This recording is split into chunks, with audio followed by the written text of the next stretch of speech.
ಬೆಂಗಳೂರು ನಗರ ಜಿಲ್ಲಾ ವ್ಯಾಪ್ತಿಗೆ ಬರ್ತಕ್ಕಂಥ ಯಶವಂತಪುರ ವಿಧಾನಸಭಾ ಕ್ಷೇತ್ರದ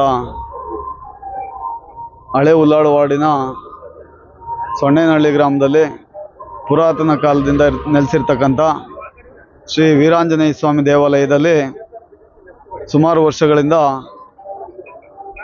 ಗ್ರಾಮಸ್ಥರ ಹಾಗೂ ಅಕ್ಕಪಕ್ಕದ ಗ್ರಾಮಸ್ಥರ ಹಾಗೂ ಎಲ್ಲ ಹನುಮ ಭಕ್ತರ ಸಹಕಾರದೊಂದಿಗೆ ಹನುಮ ಜಯಂತಿ ಕಾರ್ಯಕ್ರಮವನ್ನು ಆಚರಣೆ ಮಾಡ್ತಾ ಬರ್ತಾ ಇದ್ದೇವೆ.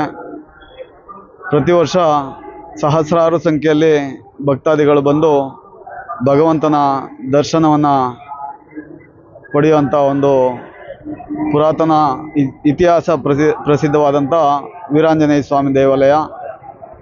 ನಮ್ಮ ಗ್ರಾಮದ ಶ್ರೀ ವೀರಾಂಜನೇಯ ಸ್ವಾಮಿ ದೇವಾಲಯಕ್ಕೆ ಬಂದು ಭಕ್ತಾದಿಗಳು ಅವರ ಕಷ್ಟ ಕಾರ್ಪಣ್ಯಗಳನ್ನ ಭಗವಂತನಲ್ಲಿ ಅರ್ಪಣೆಯನ್ನು ಮಾಡಿ ಅವರ ಕಷ್ಟ ಕಾರ್ಪಣ್ಯಗಳನ್ನ ನಿವಾರಣೆ ಮಾಡಲಿಕ್ಕೆ ಬೇಡಿಕೆಯನ್ನು ಇಟ್ಟು ಹೋದರೆ ಅದು ನಿವಾರಣೆ ಆಗ್ತದೆ ಅನ್ನೋ ಒಂದು ವಾಡಿಕೆ. ಹಾಗಾಗಿ ಇವತ್ತು ನಮ್ಮ ಗ್ರಾಮದಲ್ಲಿ ಹನುಮ ಜಯಂತ್ಯೋತ್ಸವ ಕಾರ್ಯಕ್ರಮವನ್ನು ಆಚರಣೆ ಮಾಡ್ತಾ ಇದ್ದೇವೆ.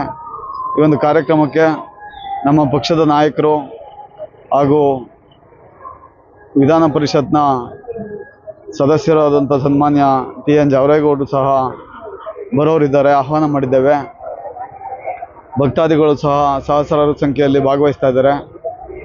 ಇವತ್ತು ಏನು ನಾನು ಹನುಮ ಜಯಂತಿಯ ಅಂಗವಾಗಿ ನಾಡಿನ ಸಮಸ್ತ ಜನತೆಗೆ ಶ್ರೀ ಹನುಮ ಒಳ್ಳೆಯ ಆಯುಷ್ಯ ಆರೋಗ್ಯ ಭಾಗ್ಯವನ್ನು ಕೊಟ್ಟು ಸುಖ ಶಾಂತಿ ಸಮೃದ್ಧಿಯನ್ನು ಕೊಟ್ಟು ಸಕಲ ಸನ್ಮಂಗಲಗಳನ್ನು ಉಂಟು ಮಾಡಲಿ ಅಂತೇಳಿ ಪ್ರಾರ್ಥನೆಯನ್ನು ಮಾಡ್ತಾ ನಾಡಿನ ಸಮಸ್ತ ಜನತೆಗೆ ಶ್ರೀ ಹನುಮ ಜಯಂತಿಯ ಶುಭಾಶಯಗಳನ್ನ ಅರ್ಪಿಸಲಿಕ್ಕೆ ಬಯಸ್ತೇನೆ.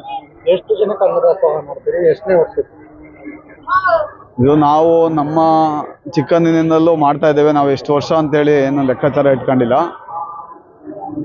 ಇವತ್ತು ಒಂದು 15,000 ಜನಕ್ಕೆ ದಾಸೋಹ ಕಾರ್ಯಕ್ರಮವನ್ನು ವ್ಯವಸ್ಥೆ ಮಾಡಿದ್ದೇವೆ.